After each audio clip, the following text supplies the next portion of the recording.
attorney here in the Southern District of New York. Today I'm announcing the unsealing of a 3-count indictment, charging Sean Combs with racketeering conspiracy, sex trafficking, interstate transportation for prostitution. The indictment alleges that between at least 2008 and the present, Combs abused, threatened, and coerced victims to fulfill his sexual desires, protect his reputation, and conceal his conduct. As alleged in the indictment, to carry out this conduct, Sean Combs led and participated in a racketeering conspiracy that used the business empire he controlled to carry out criminal activity, including sex trafficking, forced labor, kidnapping, arson, bribery, and the obstruction of justice. Let me say a little bit more about the charges. The indictment alleges that Combs abused and exploited women and other people for years, and in a variety of ways.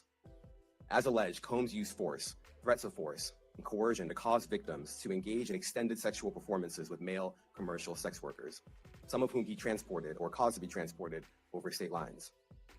Combs allegedly planned and controlled the sex performances, which he called freak-offs, and he often electronically recorded them.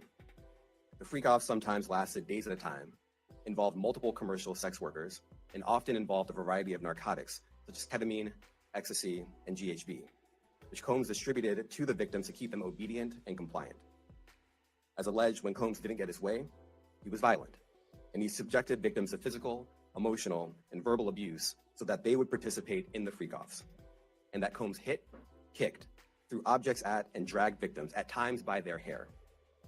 On one occasion in March of 2016, that conduct was captured on video and later reported in the media. Specifically, Combs kicked, dragged, and threw a vase at a victim in a Los Angeles hotel when the victim was attempting to flee. As alleged, these assaults often resulted in injuries to the victims, which took days or weeks to heal. In addition to the violence, the indictment alleges that Combs threatened and coerced victims to get them to participate in the freak-offs. He used the embarrassing and sensitive recordings he made of the freak-offs as collateral against the victims.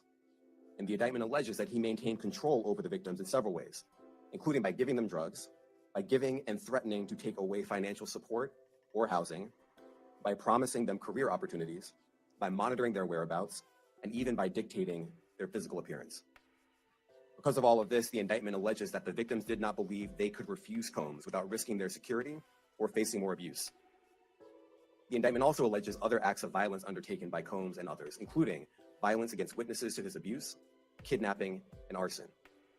The indictment alleges that on more than one occasion, Combs carried or brandished firearms to intimidate and threaten victims and witnesses.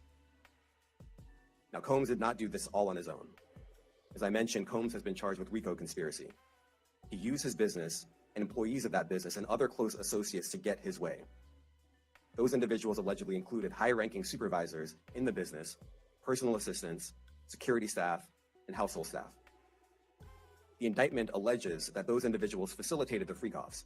They booked the hotel rooms and stocked them with the supplies, including drugs, baby oil, personal lubricant, extra linens, and lighting. When the hotel rooms got damaged, they helped clean it up. They arranged for victims and commercial sex workers to travel for the freak-offs, and they delivered large quantities of cash to Combs to pay for the commercial sex workers. The indictment also alleges that they helped Combs cover up his crimes. During the March 2016 incident at the LA hotel that I mentioned earlier, a member of the hotel security staff intervened, and Combs attempted to bribe the staff member with a stack of cash to make sure that what happened was kept quiet. And as the indictment alleges, in late 2023, after public allegations were made about Combs' crimes, he and others pressured witnesses and victims to stay silent, including by making phone calls to witnesses and victims and giving them a false narrative of what they had experienced.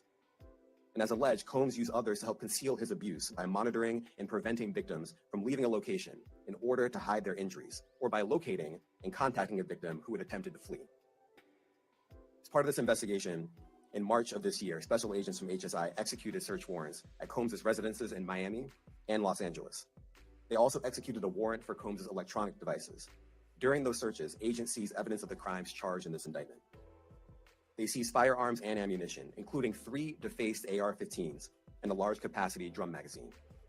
They also seized evidence of the freak-offs, electronic devices that contain images and videos of the freak-offs with multiple victims.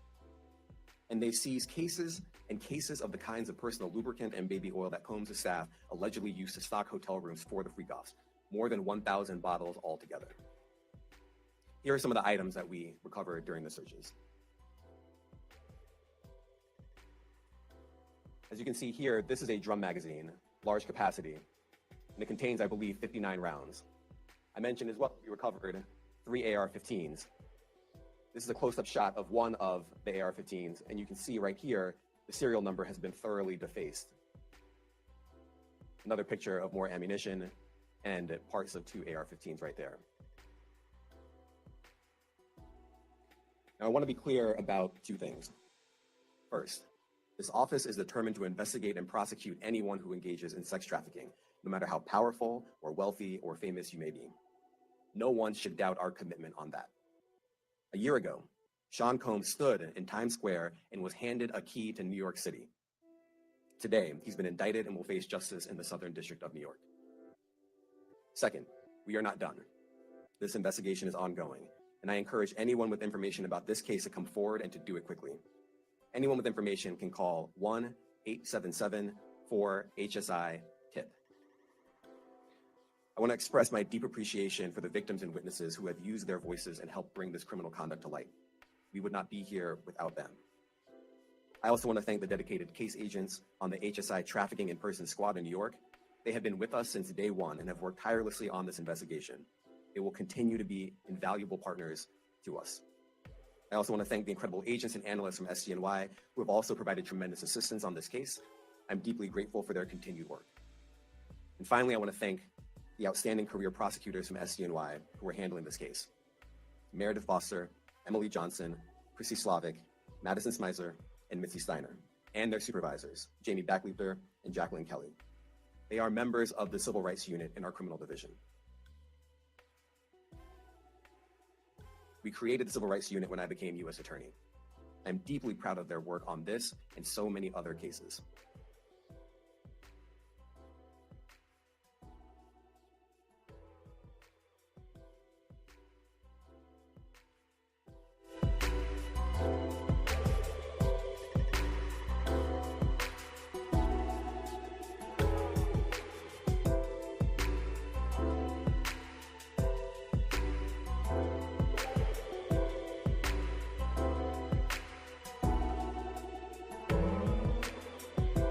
It's gone down tonight, fam. Or should I say Diddy gone down? Or maybe somebody going down on Diddy. I don't know. But what we do know tonight, ladies and gentlemen, that Sean Diddy Combs has been indicted on 3 counts, including kidnapping, sex trafficking, and racketeering. We discuss tonight what the charges are, what they relate to. He's basically been hit with a RICO charge. And we are certainly going to be getting into it tonight. But first, let's do what we always do.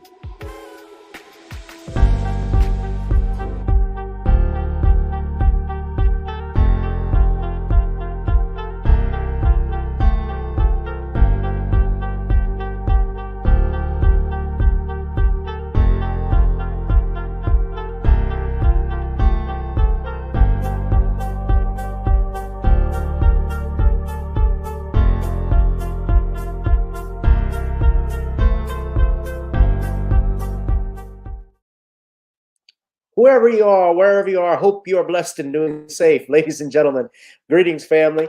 Of course, I'm tuning in. You see me without the glasses off today. But if you're looking for some opportunities, particular advertisement opportunities, then look no further at the link at the bottom to my email address. You can hit me up for advertisement opportunities. We are supporting and promoting your businesses here on this channel. You can also, if you would like to donate and subscribe to our Patreon, a link is at the bottom as well.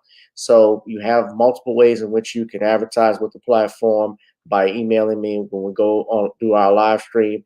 You also have access to premium content, those that want to see premium content that you will not find here on YouTube or Facebook or Twitter, as I am suspended probably by now. You guys can check out the Patreon at link at the bottom. But advertisement opportunities, definitely email me, gavin.grich1@gmail.com for rates. And for the Patreon, it is the same as the YouTube channel. It is channel gboot2786. All right, I'll holla. Peace.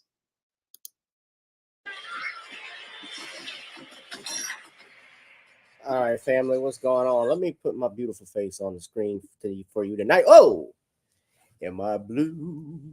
Am I blue? What these tears in these eyes telling you? Am I blue? Am I blue? What's going on? All my family are on YouTube, on Facebook, X, and Rumble, because we're going to rumble in the jungle. Oh, as Diddy likes, he likes to rumble in that booty. I'm going to keep it PG. Ladies and gentlemen, I like maybe PG-13, close enough. Diddy has been arrested. As y'all know, the news broke last night that he was arrested at a New York hotel about 8 o'clock in the evening yesterday. And on top of that, being arrested, he was brought to a judge today to be set for a bond hearing. Of course, which the news is that the judge in the case, the magistrate judge, Judge Robyn, her name is Robyn, I'm trying to pronounce this correctly, Tarnofsky. From these drawings, it looks like a black woman. So Tarnofsky is that's not a sister's last name normally. It sounds like she married, she got her zaddy. It sounds like, I don't know. I'm actually gonna look up some information on this Judge Robyn Tarnofsky, but she basically denied Diddy's bail, and her reasoning, apparently she feels that she says, quote, these types of, I'm reading what the quote was from courtesy of CNN.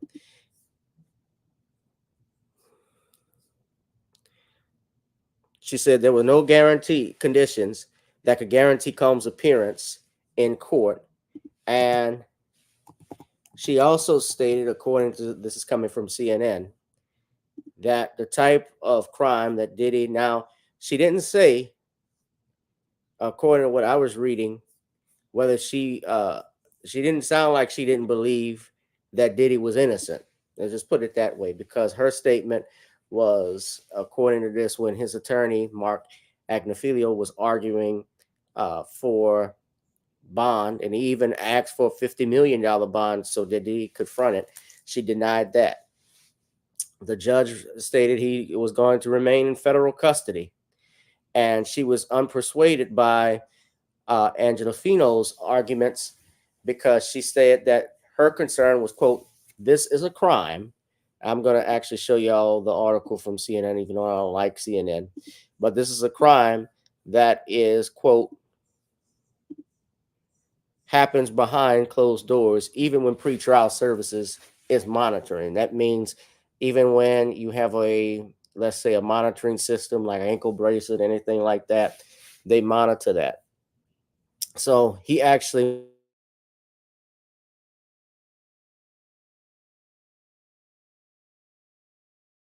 recalls back, I believe, in April. And that was around the time when that story broke with Cassie, that video by Diddy in that Los Angeles hotel. Now, I'm not here to defend Diddy necessarily, but I am to say, like in general, with any suspect in a crime, they're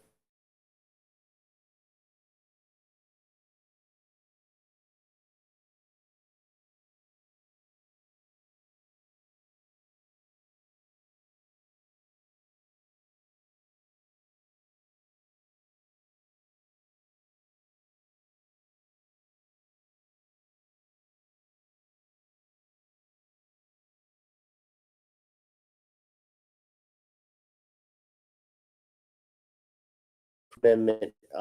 Thank you.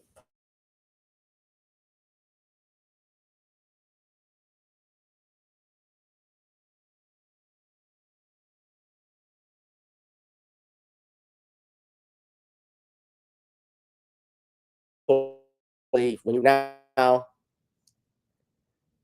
I can say this, and I told y'all, ooh,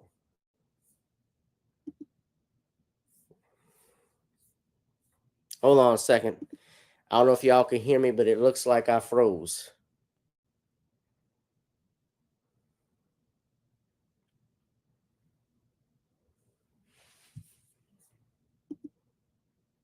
Okay, I had frozen. So, oh, they mess. I think they messed with the screen.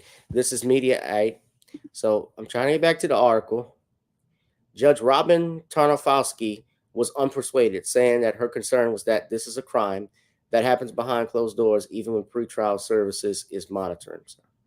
The judge added that she was unable to find any condition that would assure he would appear in court if released. This is in spite of the fact that Diddy had surrendered his passport. CNN's report by Kara Scannell added that Combs did not react when the judge made her ruling and took a sip of water from a bottle at the table before he was let out of the courtroom.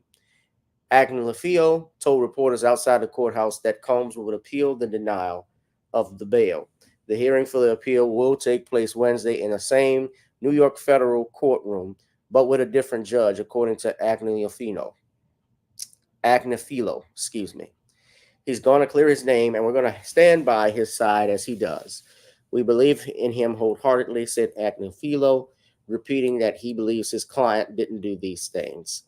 Well, there's 1,000 bottles of baby oil that might say otherwise, Mr. Agnifilo. So, man, interesting. I learned Agnifilo, I believe, is also he's Diddy's attorney. He actually is also, I learned from Andrew Wyatt, he's also Bill Cosby's lawyer. Most people don't know this, and this is the thing that's going on. Dr. Cosby is still being sued for some of this stuff. He's a defendant, along with, I think, NBC Universal and Marcy Carsey and other defendants, by 16 women. I'm told it's a $600 million lawsuit. Now, yeah.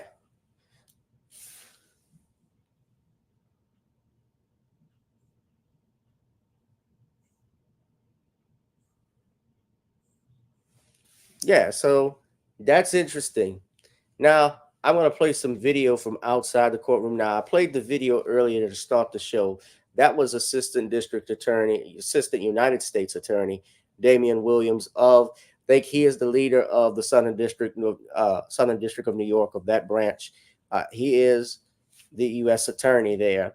And he's also the same, from my research, from what I've been told, he's also the same attorney that launched stuff against Donald Trump. That district, I want to be careful what I say, but I believe this is the same district that got R. Kelly. R. Kelly got a RICO charge up in New York. I think it's from the same district. I think it's the Southern District of New York.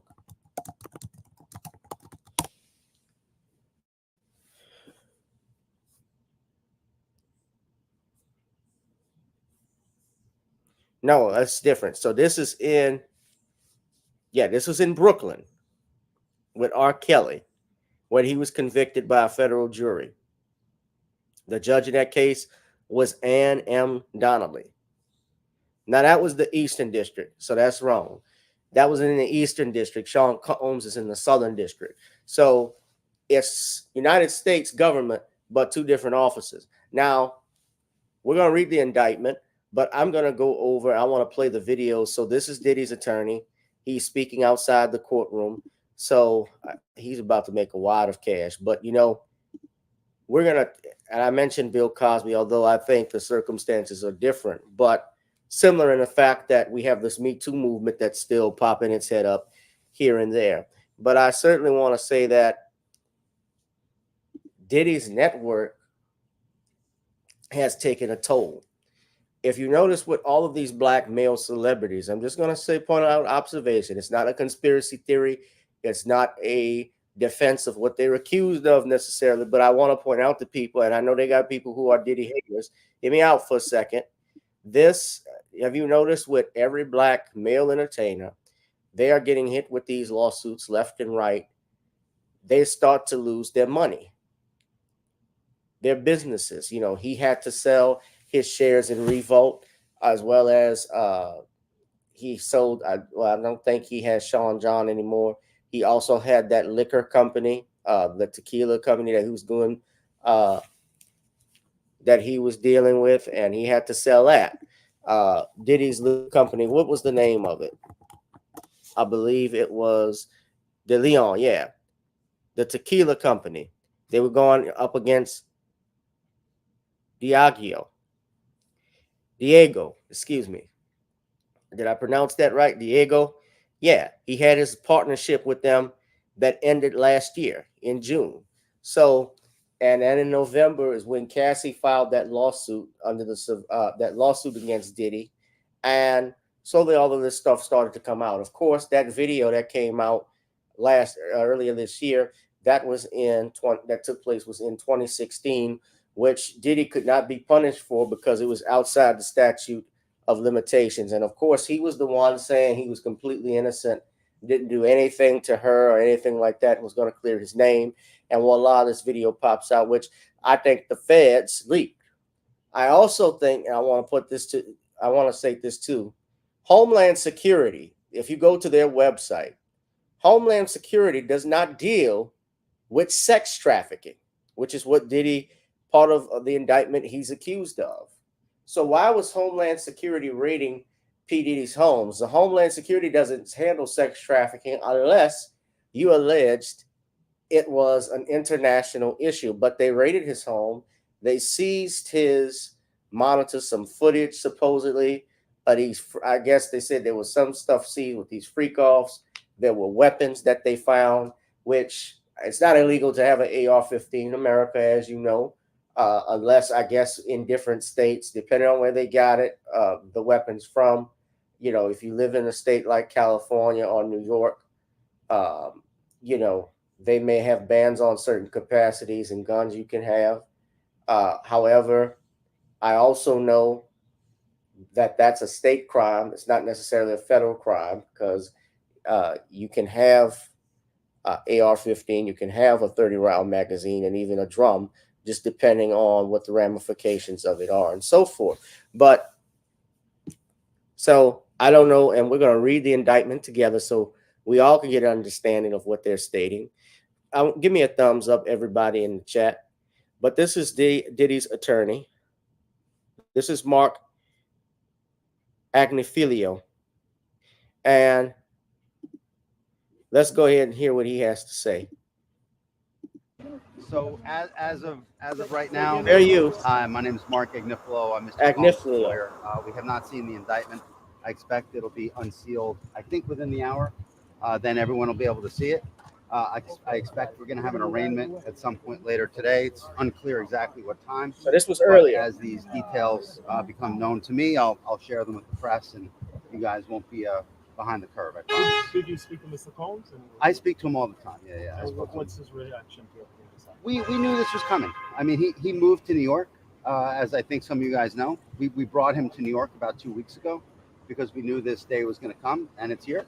Did you expect it to happen last night? Was that planned?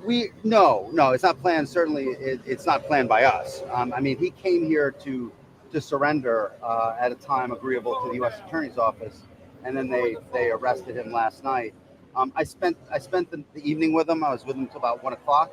His spirits are good. He's confident. He is dealing with this head on, the way he's dealt with every challenge in his life, and he's not guilty. He's innocent of these charges. We know what the charges are going to be without seeing the indictment. It's going to be racketeering. It's going to be sex trafficking. It's going to be things along those lines. This is what we've been expecting since the search is in March. He, to his great credit, he voluntarily came to New York. Not a lot of defendants do that. He came to New York to basically engage the court system and start the case, and it'll start today. And he's going to plead not guilty, obviously. He's going to fight this with all of his energy and all of his might and the full confidence of his lawyers. And I expect a long battle with a good result for Mr. Combs. Do you think he'll be released? I'm going to fight like hell to get him released, and he should be released with all that he's done and coming here voluntarily. And guys, I'm going to cut it short because I have to go in. All right. So thank you all very much, and I'll keep you all posted. Have you spoken to Combs this morning? Not this morning. I'm going to see him now. I was with him till 1 o'clock. So is he in court already? I don't know. That's one of the things I'm going to go see. But I'm going to run, you guys. Right, thank you. Thanks a lot. All right, fellas. Bye, everybody. Yeah. I'll be around. I'll be around all day. All right.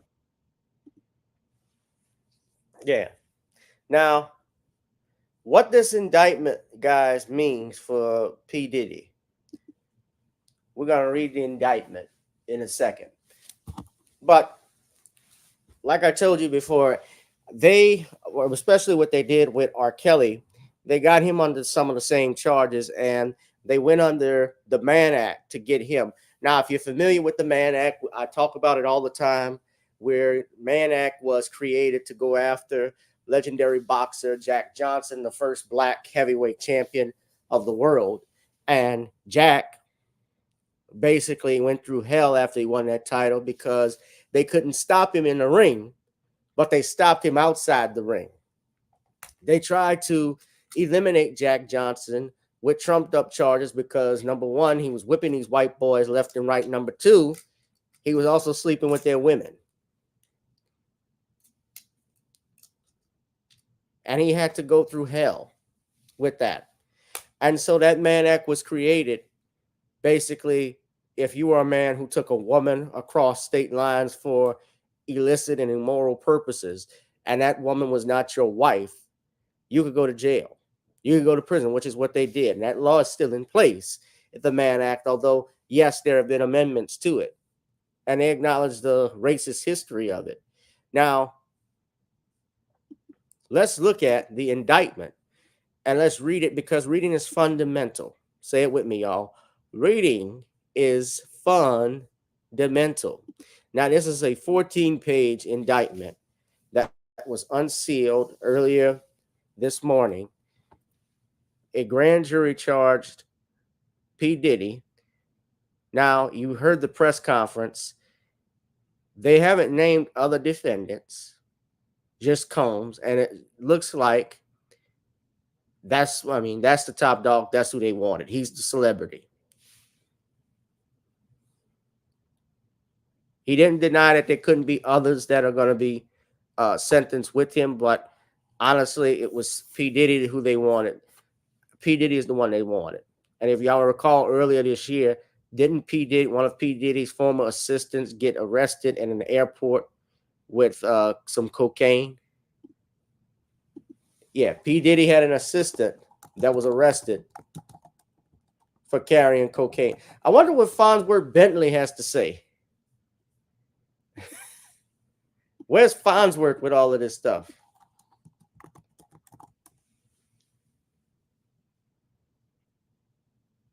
Yeah, Brendan Paul was a white boy who was charged with drug felony.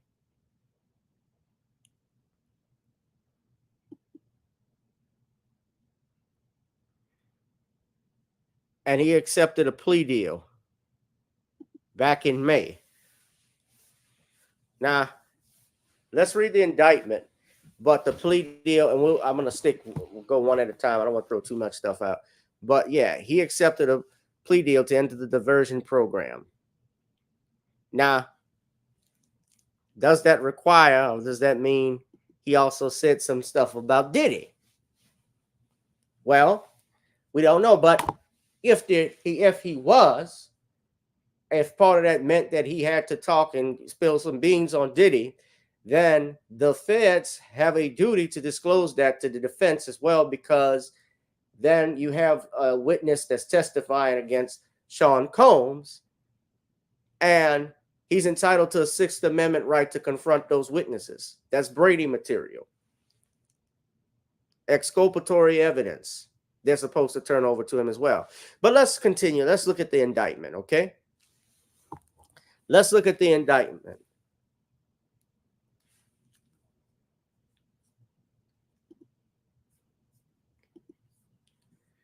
So hold on, let me get this banner across the screen because this is on PBS, so no need for fair use. So the grand jury charges: count one, racketeering conspiracy, overview. For decades, Sean Combs, aka Puff Daddy, aka P. Diddy, aka Diddy, aka PD, aka Love, the defendant, abused, threatened, and coerced women and others around him to fulfill his sexual desires, protect his reputation, and conceal his conduct. To do so, Combs relied on the employees, resources, and influence of the multifaceted business empire that he led and controlled, creating a criminal enterprise whose members and associates engaged in and an attempt to engage in other crime, among other crimes, sex trafficking, forced labor, kidnapping, arson, bribery, and obstruction of justice. Now, let me stop for a second. Now, if you've heard in one of and they're going to mention Cassie in this indictment, if you recall, one of the cases or allegations made against Diddy by Cassie was supposedly he blew up the car of another famous musician. I can't name a famous rapper. I can't name the person off the top of my head. Those that know in the chat, just put it in the chat for me, if you recall. Another thing to point out, they're trying to, basically they're saying he coerced people to fulfill his sexual desires, protect his reputation, and conceal his conduct. So what they're trying to build is say he created this empire. Okay. Now, you know, with racketeering, I talked about RICO before. RICO, the RICO statutes that have been enacted both in state and federal government were designed to go after the mafia. Guys like Carlo Gambino, guys like John Gotti, Russell Buffalino, there's a bunch of them, you know, Vincent the Chin Gigante, all of those guys. That's who what RICO was enacted for. Excuse me. So now we're using it and they're applying it to musicians. So Sean Combs, I'm not going to read all of his aliases. The defendant operated his business, headquartered at various times in Manhattan and Los Angeles, under a variety of U.S.-based corporate entities, including Bad Boy Entertainment, Combs Enterprises, Combs Global, collectively the Combs Business. Corporate entities in the Combs Business included, among other things, record labels, a recording studio, an apparel line, an alcoholic spirits business, a marketing agency, and a television and network and media company. So remember, this is keeping in mind of the empire, and they want to say he used this as a front, basically to do his bidding and to do everything. And they say at all times, this is paragraph 3, relevant to this indictment, Sean Combs, the defendant, engaged in persistent and pervasive pattern of abuse towards women and other individuals. This abuse was at times verbal, emotional, physical, and sexual. As part of his pattern of abuse, Combs manipulated women to participate in highly orchestrated performances of sexual activity with male commercial sex workers. At times, Combs and others acting at his discretion, or I should say direction, made arrangements for women and commercial sex workers to fly to Combs's location. Combs ensured participation from the women by, among other things, obtaining and distributing narcotics to them, controlling their careers, leveraging his financial support, and threatening to cut them off. Now, hold up. Threatening to cut them off using intimidation and violence. Now, I got to stop for a second. Now, how does someone, now you notice with this, he's talking about controlling their careers and leveraging his financial support. Every rich man, every celebrity you can think of, this is basically the casting couch stuff. This is like a Hollywood party. They do this all the time.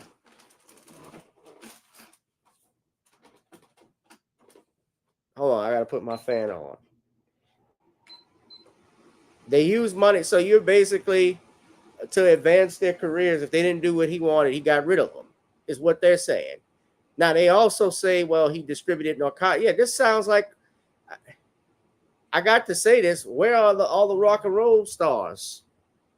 Where are the rock and roll stars?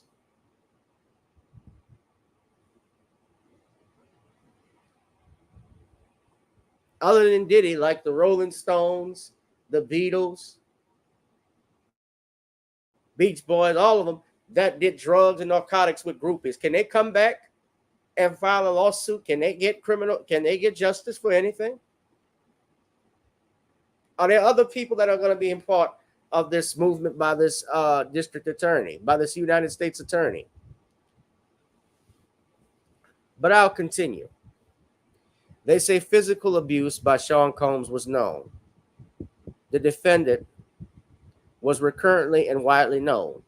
On numerous occasions from at least in or about 2009 and continuing for years, Combs assaulted women by, among other things, striking, punching, dragging, throwing objects at, and kicking them. These assaults were at times witnessed by others and included one instance at a Los Angeles hotel in about March of 2016, which was captured on video and later publicly reported, where Combs kicked, dragged, and threw a vase at a woman as she was attempting to leave. When a member of the hotel staff, security staff intervened, Combs attempted to bribe the staff member to ensure silence. Combs's violence was also not limited to these women.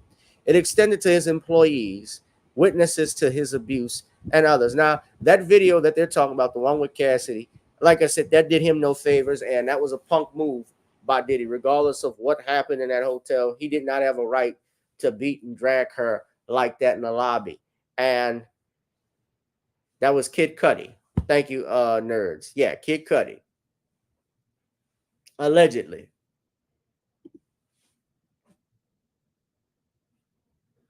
So part of, here's that thing too, guys, and why I think the feds leaked that, that's my belief, is that now, think about it. They've been building this case against Diddy, and you know, I know Queen Amadaya Shakur, she might be watching or not. She was calling me, texting me, trying to get me to talk, because she's been going at Diddy for the longest and said he was going to get indicted. So she was telling me diabolical child and all this stuff earlier. So I knew it was going to be something. But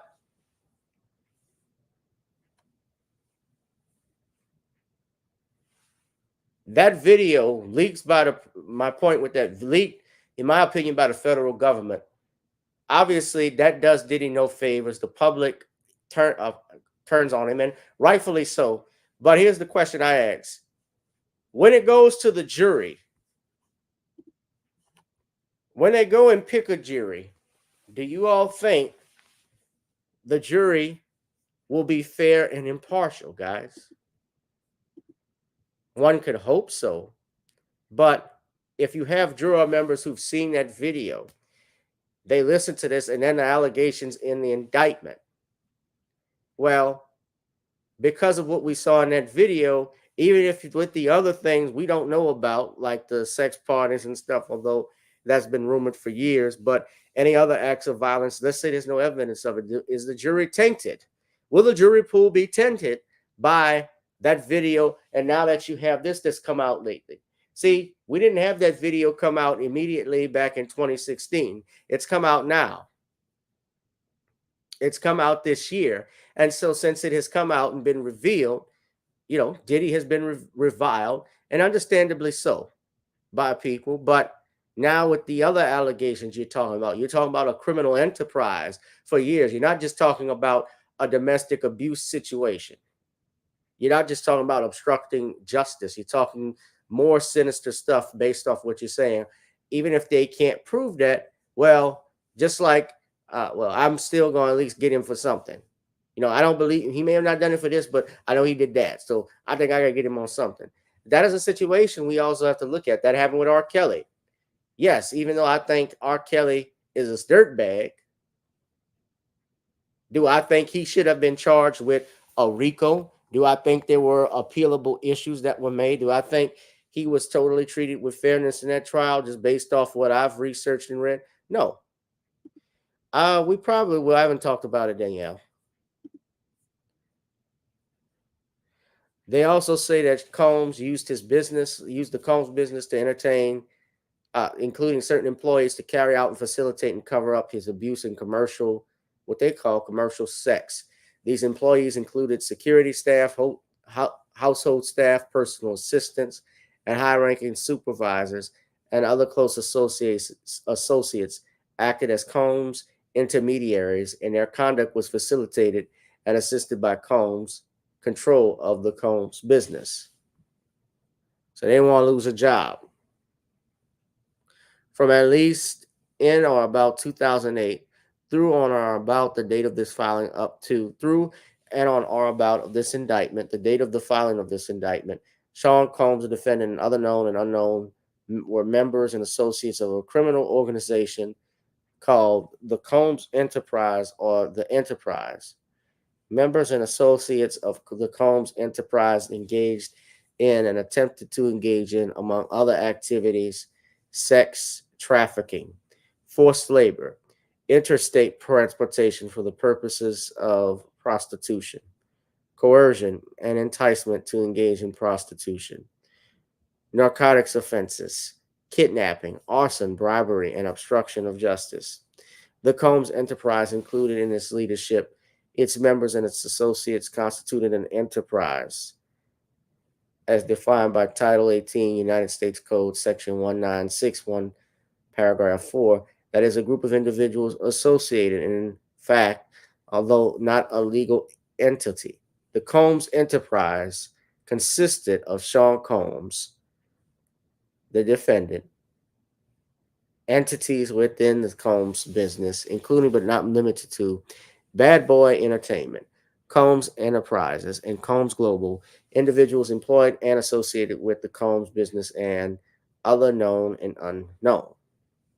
The Combs Enterprise constituted an ongoing organization whose members functioned as a continuing unit for the purposes of achieving the objectives of the Combs Enterprise. The Combs Enterprise was engaged in its activities affected interstate and foreign commerce. The Combs Enterprise operated in the Southern District of New York and elsewhere. At all times relative to this indictment, Sean Combs, aka Puff Daddy, was the leader of the Combs Enterprise. Sean Combs, this is paragraph 10, the defendant and others have known and unknown participated in unlawful and other activities related to the conduct of the Combs Enterprises affairs. These individuals included certain Combs business employees, such as members of Combs security staff, household staff, personal assistants, high-ranking supervisors, as well as other close associates of Combs.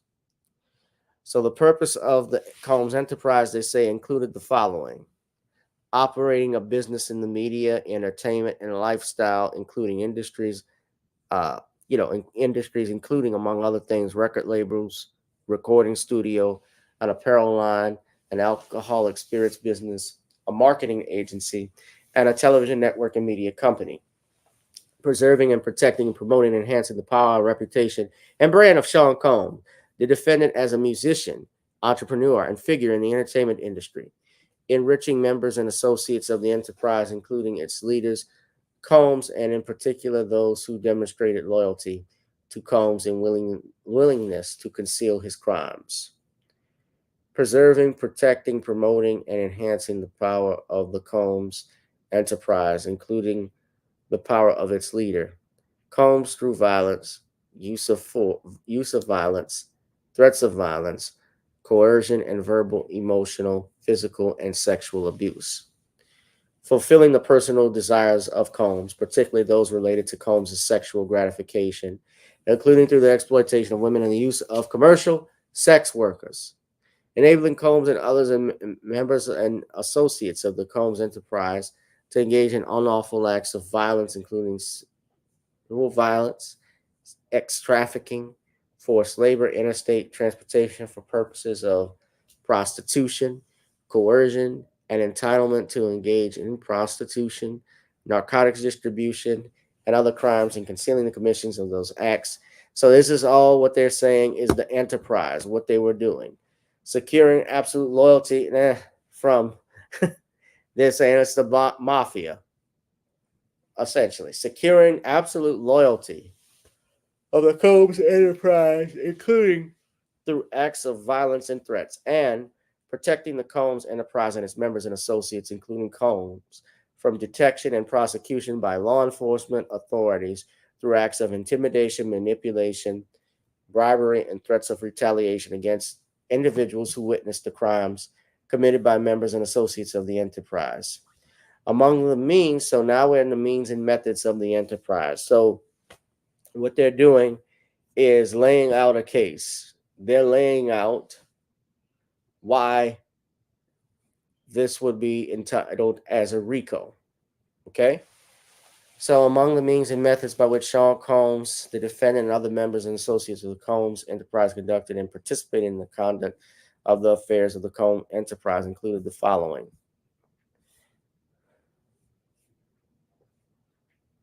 So they're talking about the Combs brand. And say how to use Combs businesses. Excuse me, y'all. You know what? Give me 1 second. Let me get right back to this. Let me take a little quick break. Hold on. I'll be right back. Need to pick me up. Hold on.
I'm back. Oh. That's a lot to read, so I need some juice. So you read this: Combs and other members and associates of the Combs enterprise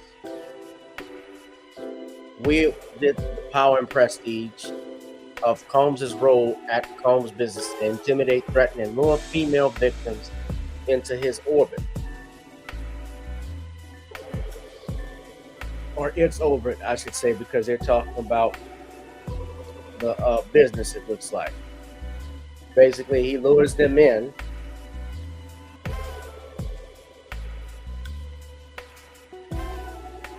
through coercion and threats of force and violence, and has his victims to engage in extended sex acts with male commercial sex workers that Combs referred to as freak-offs. Now here's where it gets kinky. They were produced and by him, allegedly, that Combs arranged, directed, and whacked off during and often electronically recorded. Oh. Now, this is an orgy. This is an orgy he's describing. The indictment goes on saying freak-offs were elaborate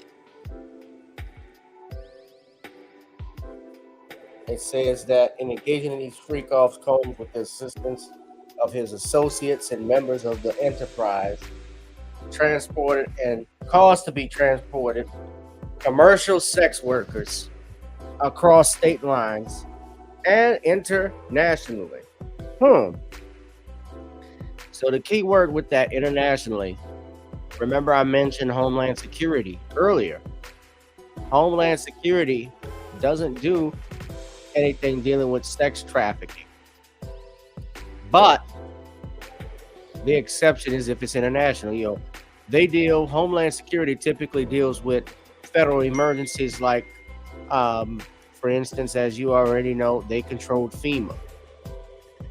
Remember Hurricane Katrina? Stuff like that, the hurricane. It's also cybersecurity. They also deal with that. That's primarily what Homeland Security does.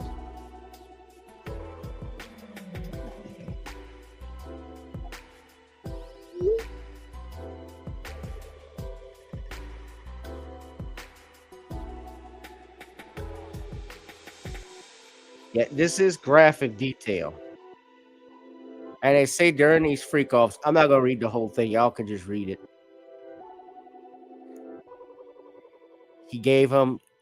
He distributed controlled substances to victims, in part to keep the victims obedient and compliant. Sometimes, unbeknownst to the victims, they said Combs kept videos he filmed of them engaging in these acts with the commercial workers. After the freak-off, Combs and the victims typically received IV fluids to recover from the physical exertion and drug abuse.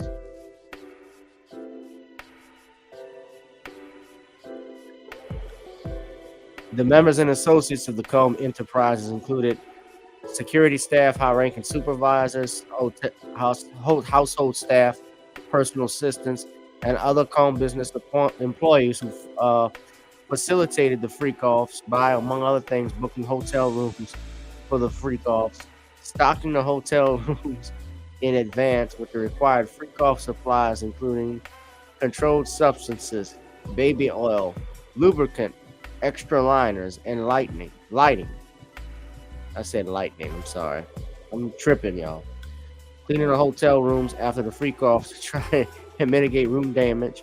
Arranged for travel for victims, commercial ex-workers, and Combs to and from the freak-offs, resupplying Combs with requested supplies, delivering large sums of cash to Combs to pay for the ex-workers, and scheduling the delivery of IV fluids.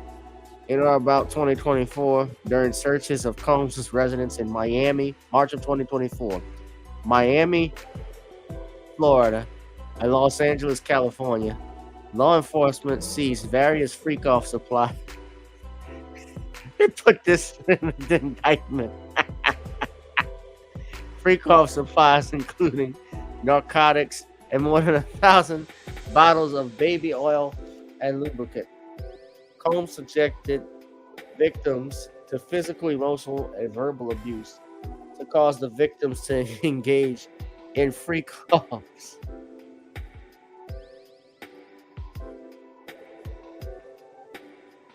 Damn.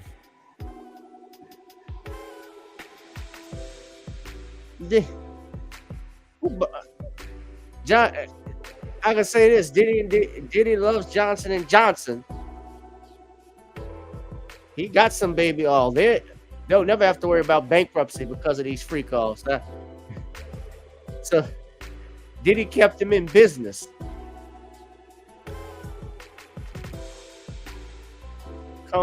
So damn.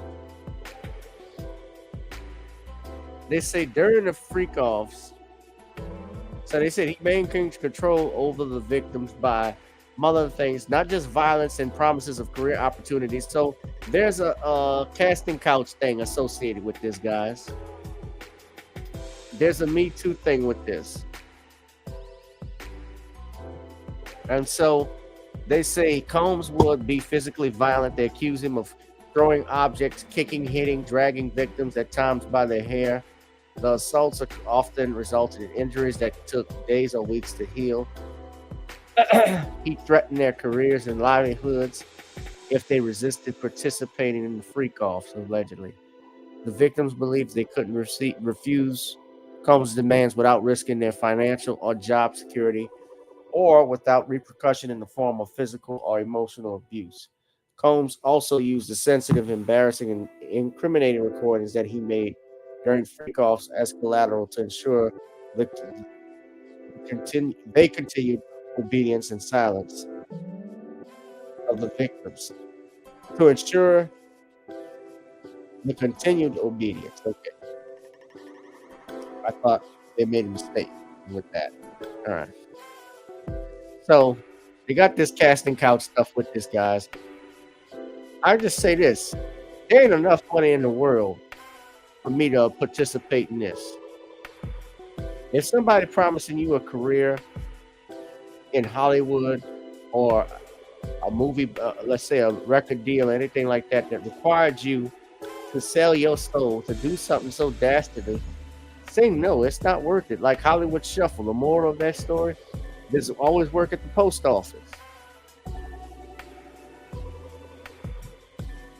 But I digress. They say members and associates of the Combs enterprise included his security personnel, at times carried firearms. Well, that's not illegal. If it's security personnel, they can do that. They can purchase firearms.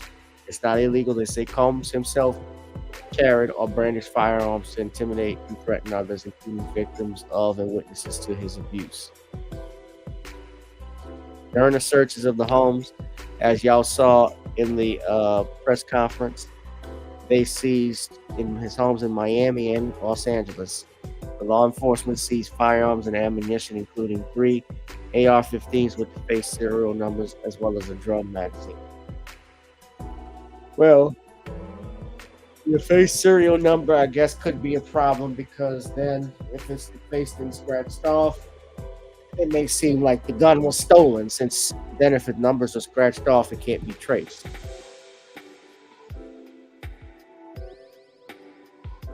So what you're trying to hide, Diddy, is what they're saying.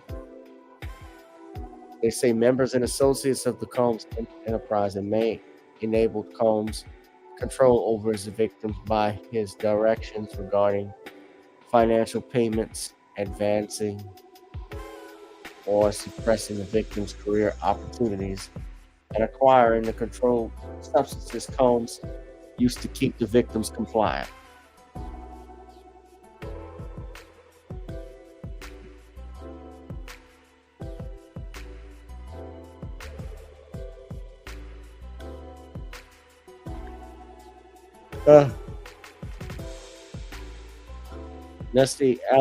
I'm sorry. Now, I don't know if I need to read through all of this. I'm gonna put the link up but I wanted to break through and break down some of this stuff. They also say that they got phone calls that they had phone calls of Combs and other members and associates of the enterprise that provided victims and witnesses with a false narrative of events to conceal his crimes. Combs caused these calls to be recorded on at least 2 conversations. Wow,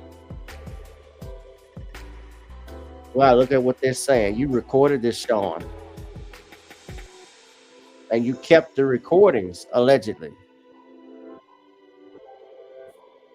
That's not good.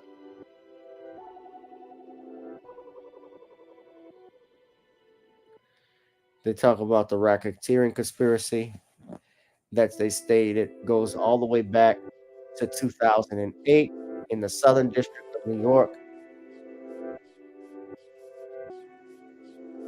with his Combs enterprise that they say was engaged in interstate and foreign commerce, knowingly combined and conspired to confederate and agreed together at least with each other to violate the racketeer laws of the United States. They say multiple acts involving arson chargeable under the provisions of state law, California Penal Code 451. So they cite the California Penal Code They say multiple acts as indicatable under Title 18. They say multiple acts, including bribery, chargeable under the offense, the following provisions of state law, California Penal Code 137. So they talk about relating to tampering with a witness, victim, or informant, forced labor, sex trafficking.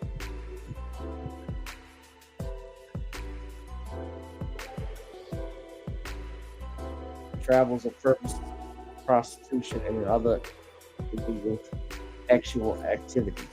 Say multiple offense with intent, possession of, with, and intent to distribute narcotics and controlled substances. We talk about cocaine, mileage, things of that nature.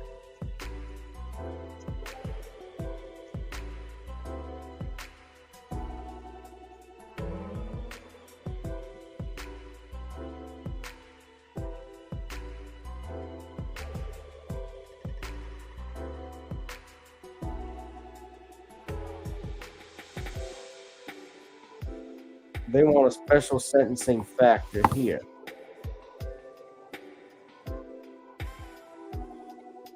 Oh, I don't want to read the whole indictment. I'm starting to get bored just by reading it. But they say sex trafficking by force, fraud, or coercion, engage in prostitution,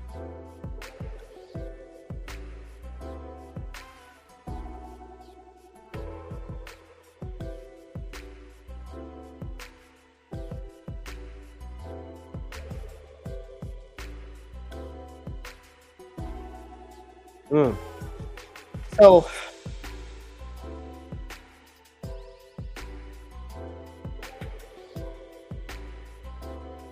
now I'm looking at this. Look at this. They're doing substitute asset provisions. They list this to his property here. They're asking in count 3 of this indictment that he forfeit any and all property. So this is key here. That he forfeit any and all property, real and personal, constituted or derived from proceeds obtained directly or indirectly as a result of this said offense, any and all property, real or personal, that was used or intended to be used to commit or facilitate the commission of a said crime. This is a civil forfeiture that they want. So what this means, guys, what Damian Williams filed is requesting is that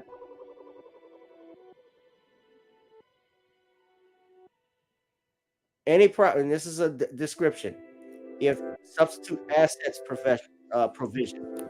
So any property that he received as a result of this crime, I want y'all to understand this. This is what they did with Bob. They want that money. So think of this. Bad Boy Records, which I don't know if Diddy owns, or remember Diddy was selling. He was selling his assets. He was selling his, he stole his stock in Revolt, and he sold his liquor company. He gave that away, his ownership into that. It sounds like these guys are going for the money. That's what they want. Diddy is gonna go broke. Diddy was a billionaire. He's lucky if he's gonna be a dollionaire if this goes through.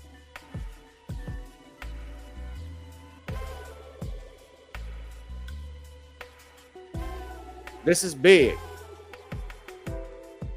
I want people, this can't be overstated. When you have a forfeiture like this, when you have the United States Attorney asking for this, they say clearly, it is the intent of the United States pursuant to Title 18 United States Code Section 1963M, Title 21 United States Code Section 853P, and Title 28 United States Code Section 2461C to seek forfeiture of any other property of the defendant up to the value of the above forfeitable property.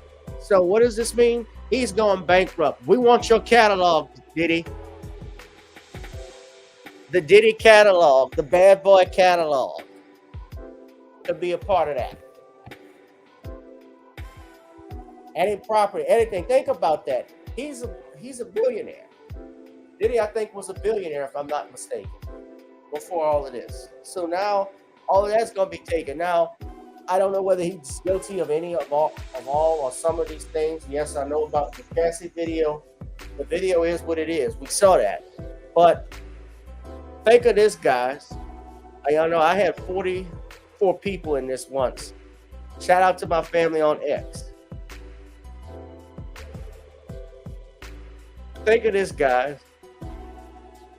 Diddy is going to lose all of that. You're spending your money now trying to fight all of these lawsuits. Now you got to use it to fight for your life. And if you win, fine. But then we've already got all or most of your money. Your lawyers have gotten it. And then now, if you lose, they get everything. I think with R. Kelly, they even, and this is why I say it was similar, didn't they try and use R. Kelly's music? The judge had ordered any royalties from his songs have to go to his victims now. I'm pretty sure he said that. So what is the message of what can we learn from the Diddy situation? I'm gonna put the link to the PDF for everybody to read, but it was 14 pages. I didn't want to read and go through the entire thing, but that was the main point I wanted to get to, what you saw about the forfeiture stuff.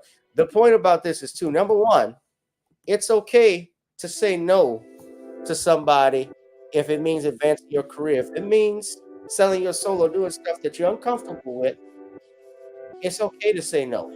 There's no law that says you got to do what someone says just to advance your career.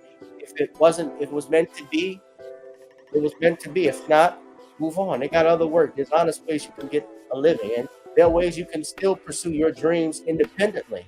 Look at what Marlon Wayans did. He didn't wait around for a Netflix deal. He's just going and doing his stuff.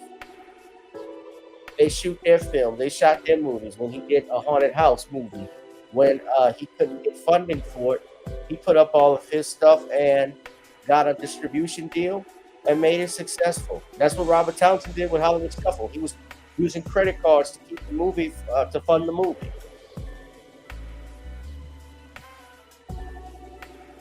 Number two, watch the company you keep.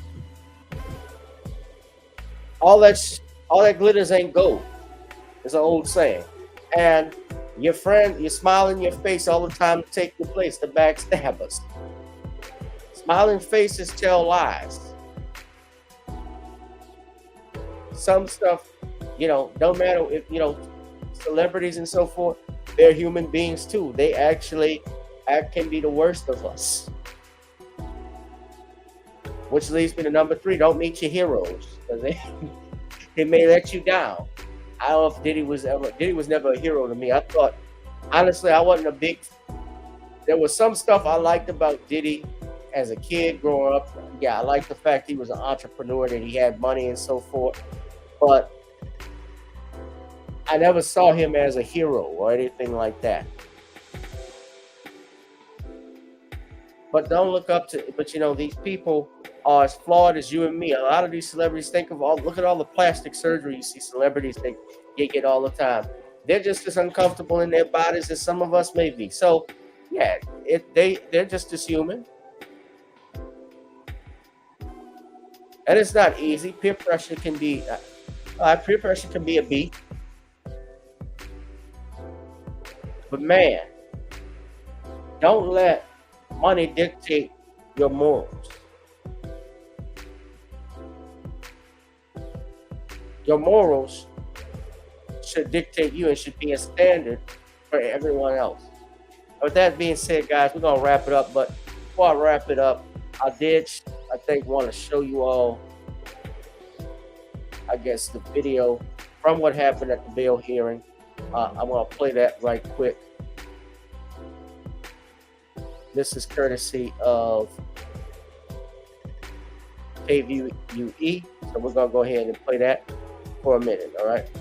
Now, they're going to appeal his bond hearing. I think I'm gonna play that first, and then I'm gonna play when he was denied bail. So let's just do that.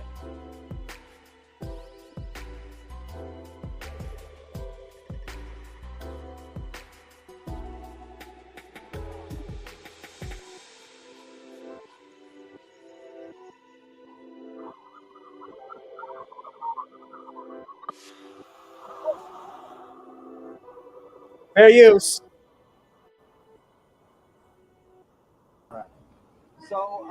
So this was the first step.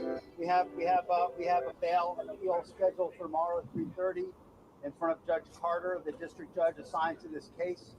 I think that They already filed an appeal for the bail. He filed it. I think it came out. Mr. Combs is a fighter. He's going to fight this to the end. He's innocent. He came to New York to establish his innocence. He's not afraid. He's not afraid of the charges. There's nothing that the government said in their presentation today that changes anyone's mind about anything. He's been looking forward to this day. He's been looking forward to clearing his name, and he's going to clear his name. And we're going to stand by his side as he does. We believe in him wholeheartedly. He didn't do these things. This was a 10-year relationship. There's no coercion. There's no crime. There's basically. I wonder if Cassie is a witness. Someone who brought a civil case and now is finding themselves as a witness in a criminal case. Hold on a second. So he said someone brought a civil case and now is finding themselves as a witness in this case. That sounds like Cassie. That sounds like Cassie, because he said this person was in a 10-year relationship. That's definitely Cassie. So that's interesting. Because remember, they had that settlement agreement. Now, there's nothing that says or stops the government from subpoenaing a witness. But that is interesting if they had a non-disclosure agreement about anything. Of course, the government started leaking, and that might mean why the government started leaking stuff out, especially that video. Now that plot thickens. That's allegedly leaked it out, I should say. We're going to fight this case with everything we have, as is he, and eventually he's going to be shown to be innocent. And so tomorrow we fight again, and we'll fight every day until we don't have to fight anymore. I don't know. The question is, why did it happen last night instead of today? I don't know the answer to that question. I just want to make one point very clear. We have no power. All we can do is show good faith. He got on a plane and he came here. And if he stayed here for one day before the case started, or for 1 year before the case started, he was going to stay as long as he needed to stay. It ends up being only 12 days. That's fine. That's what the government wanted to do. The government didn't want him to turn himself in. He came here to turn himself in. Why doesn't the government want him to turn himself in? Because then they can't ask for detention. So they go and they arrest him. They arrest the guy who came to New York to turn himself in. But we're going to make all these points again tomorrow, and we'll make it as much as we can until we get him out. So that's all I have. Huh? Tomorrow. Yeah, that's tomorrow. Tomorrow. Wait, what was the question? We're appealing. We're no bail. No bail. We're appealing it. Oh, I'm sorry. We're appealing the decision to hold him without bail. Tomorrow at 3:30. 3:30, same place. 3:30 p.m. Bail appeal. Bail appeal tomorrow at 3:30, same court, different judge. He's doing fine. He's a fighter. He's a fighter, and he's gonna fight this. All right, I'm gonna go. Thank you. I don't get into that stuff. How about the twins? Are they doing okay? Everyone. Yeah, his sons were at the his family was at the court. His sons were there.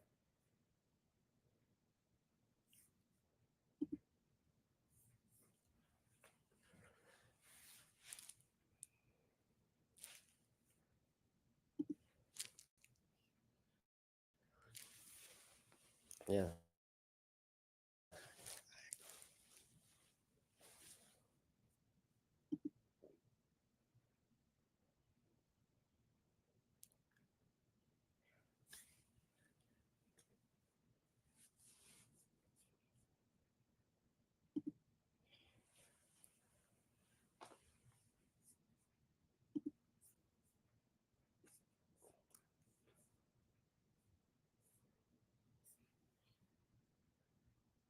So I'm going to show, let's see, just from when he was here. So that was the press conference when he was held without bail. Now here's another one. Well, the lawyer's outside. Now here's another one just explaining the reasoning and the breakdown, where they say the dangerousness. So this is courtesy of CBS News, New York. Hold on. Fair use. I'm freezing up here. You are welcome, Danielle. Look, guys, I've been on here for over an hour. We had over 43 people in here. It's gone down a little bit. It fluctuates here, but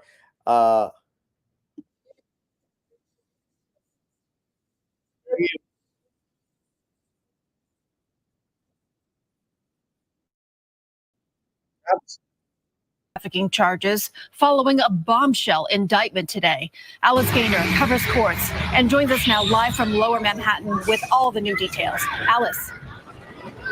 Christine, Sean Diddy Combs himself entered the not guilty plea. He walked into the courtroom with a very serious expression. He scanned the room. He had about 12 family members and friends there to support him. Otherwise, the room was basically attorneys and members of the press. The two sides essentially litigated the case when they were making the argument for bail or no bail. Prosecutors say he's a flight risk. He's an extreme danger to the community. He's a serial abuser, they say, and a serial obstructor. His attorney argued that he had earned the trust of the court and of the judge because he flew to New York in anticipation of being arrested and wanted to turn himself in. Now, that was a mistake by the attorney. I think this attorney made a big mistake. This is from a legal opinion, and in good faith surrendering a passport, because prosecutors do not play fair when it comes down to it. You're not going to get them to play fair because you did something nice, because you personally surrendered your freedom. Their job is to keep you locked up. Their job is to take your freedom. So this is unnecessary. So yeah, Diddy screwed up with this. Diddy's lawyer screwed up on that.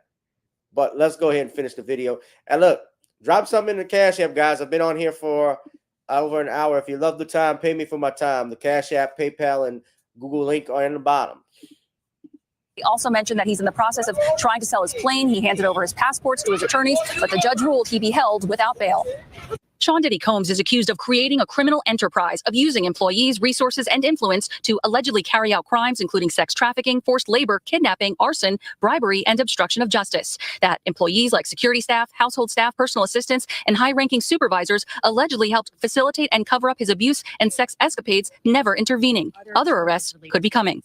I'm not taking anything off the table. The previously reported March 2016 Los Angeles hotel video showing Diddy attacking then-girlfriend singer Cassie was referenced in the indictment. A member of the hotel security staff intervened, and Combs attempted to bribe the staff member with a stack of cash to make sure that what happened was kept quiet. The indictment alleges Diddy abused people for decades, verbally, emotionally, physically, and sexually. He's accused of manipulating women to participate in highly orchestrated performances of sexual activity with male commercial sex workers. These elaborate sex performances were referred to as freak-offs, which Combs is accused of arranging, directing, and recording. The freak-offs sometimes lasted days at a time, involved multiple commercial sex workers, and often involved a variety of narcotics. He's accused of sometimes giving people drugs like cocaine, oxycodone, and ketamine, to name a few, controlling their careers, using money and threats allegedly to get what he wanted. During these so-called freak-offs and at other times, it's alleged he hit, kicked, and threw objects at and dragged victims. Some injuries took days or weeks to heal, and he allegedly used the recordings of them as collateral. In March 2024, during searches of his Miami and LA homes, law enforcement seized drugs and more than 1,000 bottles of say collateral means that means blackmail. Baby oil and lubricant, guns, ammo, and 3 AR-15s with the serial numbers defaced. His attorney says they are not his guns. Mr. Combs is a fighter. He's going to fight this to the end. He's innocent. We're appealing the decision to hold him without bail. Combs faces a minimum of 15 years behind bars, up to life in prison if convicted on these 3 felony counts. His attorney says he is fighting the no bail ruling today. There is a bail appeal hearing scheduled for tomorrow, Christine. All right, some shocking allegations there, Alice. Thank you for that update. Diddy's legal troubles first picked up steam last year. He has faced a number of lawsuits since then, filed by an unnamed music producer to former college student Joy Dickerson, and most recently, one of the singers from the band Danity Kane, Dawn Richard. Now, the first lawsuit came in November of 2023 from Diddy's ex-girlfriend, singer Cassie, alleging years of abuse and rape. The two parties settled the next day. And then in March, federal agents raided his homes in Miami and LA. In May, video surfaced showing Combs attacking Cassie in an LA hotel in 2016. He publicly apologized days later. In June, Combs returned his key to the city at the request of Mayor Adams. All of this now leading up to his arrest yesterday. Do stay with CBS News New York. We brought you the news conference live when that indictment was unsealed earlier today, and you can read the entire document on cbsnewyork.com. What say y'all, fam? You think Diddy's goose is cooked? The man's innocent till proven guilty. Like I always say, everybody that's accused of a crime, they're innocent till proven guilty, no matter how bad the allegations are.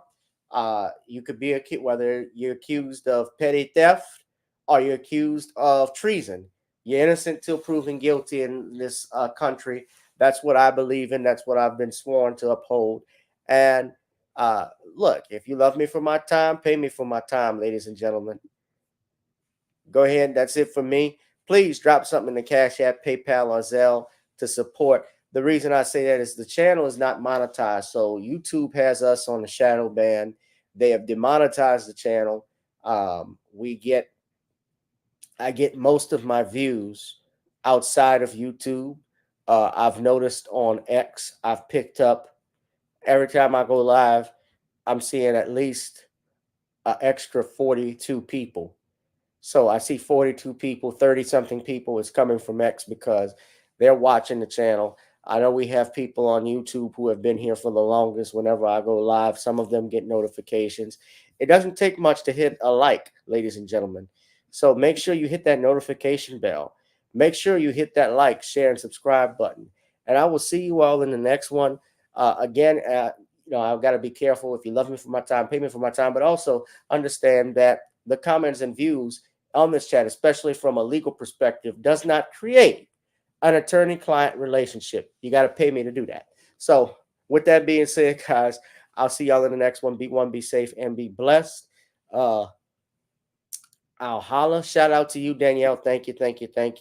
I've gone live 3 nights in a row. Before I get off, I do want to say this too. Again, rest in power to brother Tito Jackson, who passed on Sunday from a massive heart attack. From reports we got, Tito was driving with his business partner and some friends from New Mexico to Oklahoma. I believe he even lived out in Tulsa, Oklahoma. From what I saw, he had was building some businesses there, even a museum, a Jackson Museum out there, which I hope that Taj and Terriel and TJ will pick up and do their father's legacy, which I think they will. I will say this too. What I was going to say, the Jackson family, are the first family in entertainment. So Tito, in tribute to him, he's the reason behind this. He's the reason in part behind that because, he was playing with his father's guitar and he broke the guitar string while his dad was at work while rehearsing with it. And when his father found out, of course, he fixed his behind and then encouraged him to play for him. And he liked what he heard and told him to learn every song on the radio. And the rest was history. So without Tito, I don't think this Jackson 5 thing, I don't think Janet Jackson, I don't even think Michael could have happened. Now, I'm not saying that let me rephrase that, because that talent is talent. God works in mysterious ways. I think the Jackson 5 family would have come out, but probably not at the right moment. I think if they had came out with the Jackson 5 anytime outside of the 70s, it probably would have been, it probably would have been a different story. The father saw them, they were a boy band. So being a boy band, a very successful boy band at that time, a black boy band at that much, that could sing, dance, that was never seen before. And America was not all embracing. But the Jackson family have a legacy too. I mentioned Oklahoma. Tito Jackson's uncle, Sam Jackson, actually had a funeral home out in Tulsa. Tulsa, Oklahoma, as you know, was where the race riots happened, and that uncle survived the race riots of 1921. Tito was, they still have a business there. So the Jackson family have some roots there. I know that Joe Jackson, Daddy Jackson was born in Arkansas. So Arkansas and Oklahoma are, I think, neighboring each other. So it's not that far. But yeah, Joe Jackson, rest in power to Joe Jackson, rest in power to Michael, to Brandon, that was Marlon's brother, and Tito. Rest easy, guys. We love y'all. All right. But yeah, I had to do that tribute to Tito Jackson. But yeah, still shout out to him, man. That's still hard to accept that he's passed, but God bless him. All right, y'all. Be one, be safe, and be blessed. I'll holla. Peace.